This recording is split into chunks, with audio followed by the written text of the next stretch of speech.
Good evening. Down is off tonight. Buffalo Mayor Byron Brown was met by protesters during his State of the City address today. 7 people were arrested. News 4's Jen Schatz was there. She's live from downtown Buffalo with more. Jen?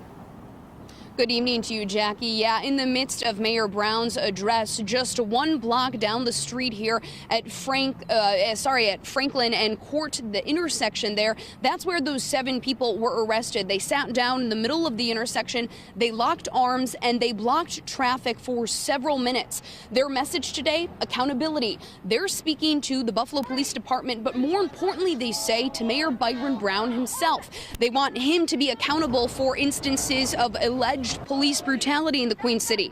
20-year-old Wardell Demetrius Davis died after a run-in with Buffalo police last Wednesday on the west side. Justice for Meech, as he was called by his friends, was written on many of the signs we saw today. The 2 officers involved, who have clean records with the department, are both on paid administrative leave right now. Protesters tell me that's unacceptable. They want to know why Davis was stopped by police at all, which is something the department couldn't comment on.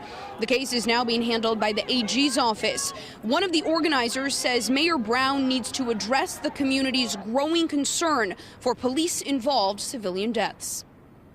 Well, the first step is him speaking up and not just, placating everybody else in the city. And also working with the Buffalo Police or doing something, advocating for policies in which that police should be held accountable for their actions. It's an investigation being headed up by the Attorney General's office, so as such we can't comment on the investigation at this point. They should be asking those questions of the Attorney General's office, I guess.